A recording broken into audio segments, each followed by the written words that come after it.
most avoidable deaths of all time. Philip Quinn, death by a lava lamp explosion. In 2004, 24-year-old Philip Quinn from Washington State was at home, watching his lava lamp do its thing. But apparently it wasn't doing its thing fast enough for his liking.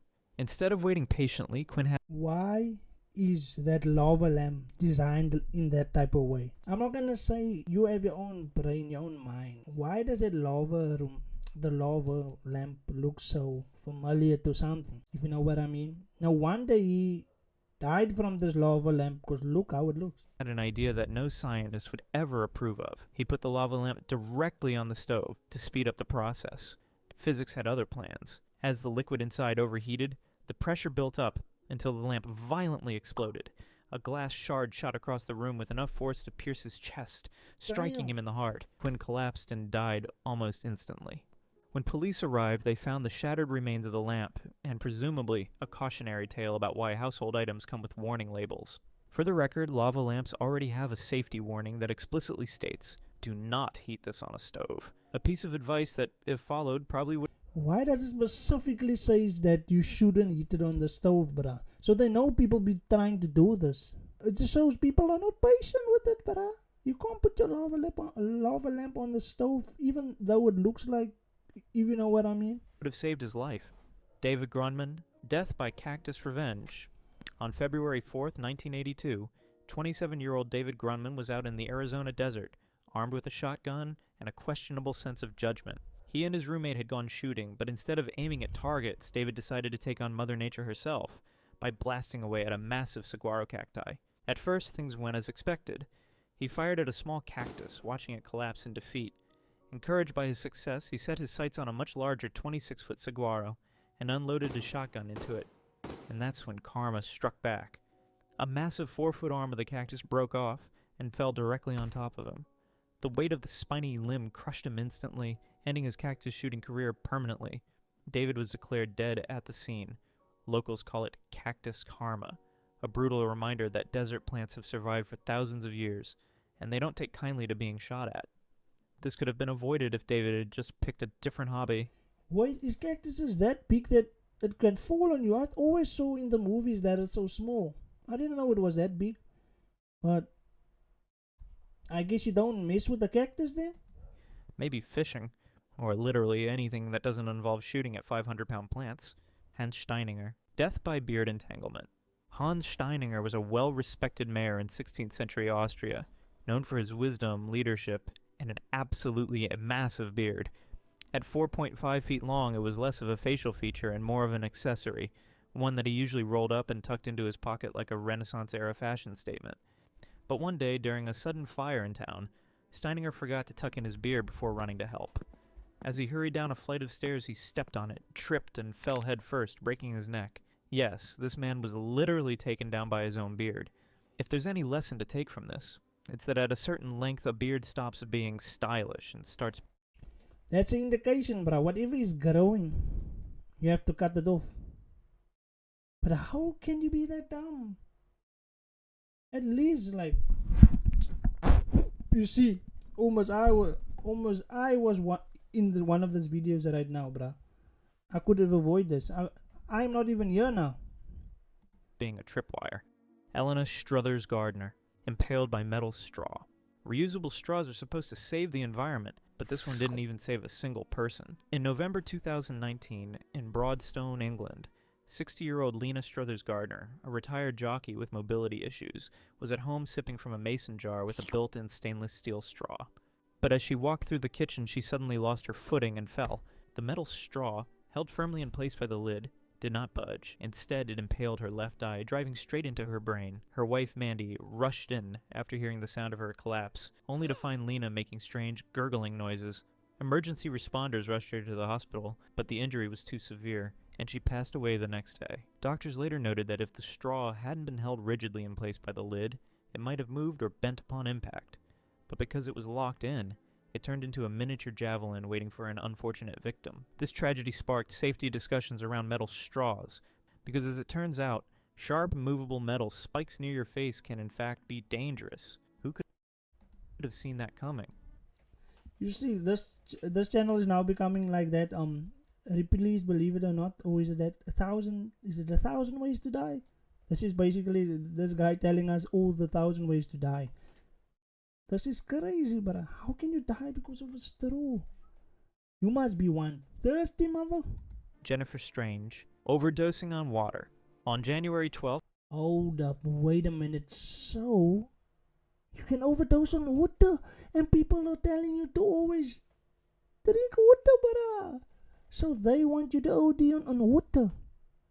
OD by H2O. Imagine dying because of H2O, bruh. 2007, 28-year-old Jennifer Strange from Sacramento, California, set out to win a Nintendo Wii for her kids. The contest, called Hold Your Wii for a Wii, was simple. Drink as much water as possible without urinating. Contestants kept chugging water, with the last person standing winning the console. At first, Jennifer laughed along with the hosts, but as she kept drinking, she started to feel lightheaded and nauseous. Eventually, she left, telling coworkers she had a terrible headache and was going home. A few hours later, she was found dead in her bathroom. By drinking too much water too quickly, Jennifer had diluted the sodium in her blood, causing her brain to swell dangerously. Essentially, her body drowned itself from the inside out, and she didn't even win the Wii. After her death, her family sued the radio station, which had ignored warnings from medical professionals about the risks of excessive water consumption. The case ended with a $16 million settlement, but tragically, no amount of money could undo such an unnecessary and preventable death. Water is great, just don't drink it like it's a competition. Now you make me not want to drink water if...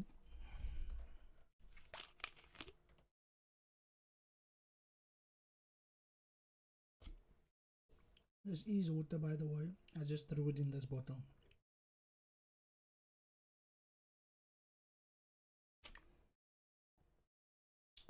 That's how you should do it, Jennifer. One sip at a time. That way you could have won the Nintendo Wii's. But now Wii is not with us no more. Jimmy Heselden, death by Segway cliff dive. In 2010, Okay, this is British millionaire Jimmy acceptable. Heselden, the owner of the Segway company, I set out accept to this test a death. new all-terrain version of his product on his private estate. With plenty of open land to explore, it seemed like the perfect place for a smooth ride, except for one poorly placed cliff. While navigating the terrain, Heselden somehow lost control near the edge, veered off the path, and tragically plunged 42 feet into a river below. Rescue teams arrived, but it was too late. The man who owned the Segway company had been defeated by the very thing he sold. This death could have been avoided by not testing a self-balancing scooter near the edge of a literal cliff, or maybe by installing guardrails or just walking. Dr. Now this is the most acceptable death of this whole list now at the moment, so he's ranking number 1. We could understand that death. That is a dangerous thing to do, bruh. Doesn't matter if there's no rails or what, you shouldn't just go there, even walking there. Come on, man. Jacqueline Katarik, suffocation Okay, that in water's chimney. killing me now. In August 2010, Dr. Jacqueline Katarik, a 49-year-old physician from California, made a decision that can only be described Wait, what is her cause? suffocation in chimney. In August Okay. 2010, She tried to be Santa, bruh. There's no Lady Santa in this world. No wonder it failed. Come on, man. Dr. Jacqueline Katarik, a 49-year-old physician from California, made a decision that can only be described as bold, ill-advised, and tragically final. She was in a turbulent relationship with a man named William Moody. One evening after an argument, Moody refused to see her, so she took matters into her own hands. First, she tried to break into his house with a shovel, which, unsurprisingly, didn't work. Then, instead of calling it a night and reconsidering her approach, she climbed onto the roof, removed the chimney cover, and decided to enter Santa style. Only one problem: chimneys aren't designed for human travel. She slid in feet first, expecting to land safely inside, but she got stuck. Badly. When she didn't show up for work the next day, colleagues reported her missing. 3 days later, a house sitter noticed a strange smell coming from the fireplace. Firefighters spent 5 hours breaking apart the chimney to reach her. She had been trapped just 2 feet above the opening. The autopsy revealed that she had suffocated due to the extreme pressure on her chest, which made it impossible for her lungs to expand. Moody later expressed deep sadness over the tragic accident, calling it a horrendously Why does my brother look like Johnny Bravo? I know why, because the girls was over him now. bad decision that cost her life. This entire situation could have been avoided by simply walking away or at the very least, choosing a break-in method that didn't involve entering a narrow stone tunnel. Vladimir Lakonos. Death by exploding chewing gum. In December 2009, 25-year-old Vladimir Lakonos, a chemistry student from Ukraine, was doing what a lot of students do, chewing gum while studying. But unlike most people, he had a habit of dipping his gum in citric acid to make it extra sour. On this particular day, Vladimir grabbed a small white powder from his desk, dipped his gum, popped it in his mouth, and started chewing. Only it wasn't citric acid. It was a highly explosive chemical compound he had been working with in his lab. Yo. Within seconds, the gum detonated inside his mouth. The blast was so powerful that it blew off his jaw and lower face, killing him instantly. His parents, hearing the explosion, rushed in, only to find an unspeakable scene. When police investigated, they found two identical containers, one with citric acid, the other with a volatile explosive powder. In a tragic mix-up, he had grabbed the wrong one. This accident could have been avoided by labeling things properly. It also serves as an important lesson. If you're going to eat something, make sure it's actually food. As bizarre as these stories may be, it's important to remember that these were real people, with real lives. This video isn't about making fun of them. It's a reminder of how even the smallest decisions can have deadly consequences. So let's respect the dead, learn from their mistakes, and maybe, just maybe, think twice before making any life choices that could end up in a video. Nah, really, guys, come on.